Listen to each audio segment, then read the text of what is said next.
नमस्कार, public news देख रहे हैं आप। बीजेपी में अगला राष्ट्रीय अध्यक्ष कौन होगा, इसकी अटकलें पिछले कई दिनों से चल रही है। मौजूदा अध्यक्ष जेपी नड्डा का कार्यकाल 2 साल पहले ही समाप्त हो गया था। फिलहाल तो वे एक्सटेंशन पर चल रहे हैं। बीजेपी का अध्यक्ष बनने के लिए यह जरूरी है कि वह 15 साल तक पार्टी का एक्टिव सदस्य रहा हो और साथ ही आरएसएस की भी पसंद हो। संगठन के लिहाज से बीजेपी ने भारत को 36 प्रांतों में बांट रखा है।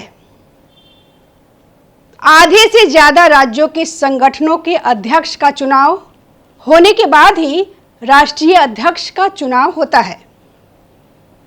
अब यह प्रक्रिया पूरी हो चुकी है। बीजेपी में कभी भी अध्यक्ष पद के चुनाव के लिए वोटिंग नहीं हुई है। बीजेपी और संघ के लोग आपस में विचार विमर्श करते हैं और पार्टी की जरूरत को ध्यान में रखकर अध्यक्ष का चुनाव करते हैं।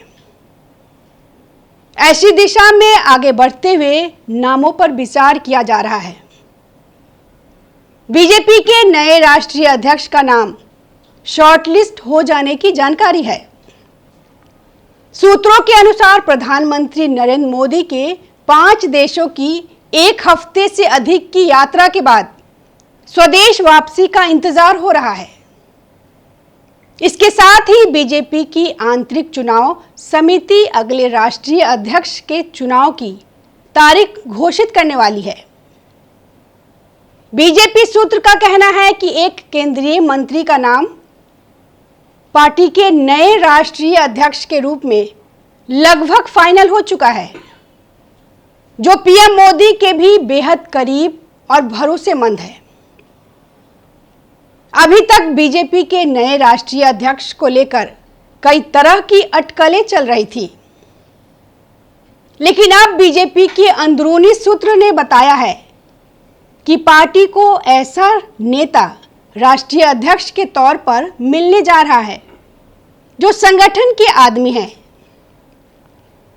पार्टी के राष्ट्रीय चुनाव अधिकारी और ओबीसी मोर्चा के अध्यक्ष डॉक्टर के लक्ष्मण की अगुवाई में एक बैठक हो रही है, जिसमें चुनाव तारीख पर औपचारिक मुहर लगेगी। बीजेपी की राष्ट्रीय चुनाव समिति में लोकसभा सांसद संबित पात्रा भी सदस्य हैं और उनकी पार्टी के महासचिव संगठन बीएल संतोष के साथ एक बैठक भी इसकी तारीख तय होनी है। बीजेपी पदाधिकारी के अनुसार प्रधानमंत्री की विदेश यात्रा का ही इंतजार हो रहा है। बीजेपी पदाधिकारी के अनुसार केंद्रीय आवास और शहरी मामले और ऊर्जा मंत्री मनोहर लाल खट्टर का राष्ट्रीय अध्यक्ष बनना लगभग तय है। उन्होंने कहा कि 90% खट्टर ही बन रहे हैं। वह पीएम मोदी के भी भरोसेमंद है और संघ आरएसएस भी उनके नाम पर सहमत है। 71 वर्षीय हरियाणा के पूर्व मुख्यमंत्री मनोहर लाल खट्टर अभी राज्य के करनाल लोकसभा सीट का प्रतिनिधित्व कर रहे हैं। हरियाणा के रोहतक में जन्मे खट्टर पंजाबी बिरादरी से आते हैं। 2014 में हरियाणा के सीएम बनने से पहले वे बीजेपी के संगठन का ही काम संभाल रहे थे। उससे पहले वे लंबे समय तक आरएसएस के प्रचारक थे। वे 1977 से ही संघ से जुड़ गए और आजीवन अविवाहित रहने का संकल्प लेकर खुद को जनसेवा के लिए समर्पित किया। आरएसएस के प्रचारक के तौर पर उन्होंने 14 साल काम किया और फिर 1994 से इसके राजनीतिक संगठन बीजेपी में सक्रिय हो गए। हरियाणा में ही उन्हें सबसे पहले पीएम मोदी के साथ मिलकर संगठन का काम करने का मौका मिला था। दरअसल भारतीय जनता पार्टी के मौजूदा राष्ट्रीय अध्यक्ष जेपी नड्डा का कार्यकाल जनवरी 2023 में ही पूरा हो चुका था। 2019 में उन्हें अमित शाह की जगह पहले कार्यकारी राष्ट्रीय अध्यक्ष नियुक्त किया गया था और बाद में उन्हें पूर्णकालिक राष्ट्रीय अध्यक्ष के रूप में चुन लिया गया था।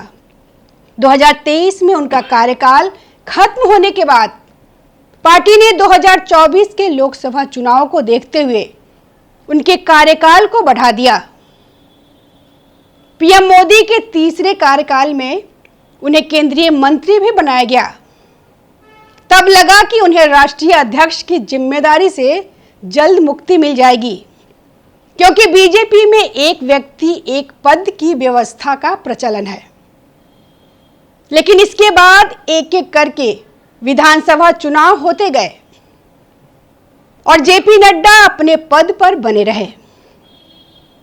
फिर पार्टी के संगठनात्मक चुनावों की वजह से नए राष्ट्रीय अध्यक्ष का चुनाव टलता गया।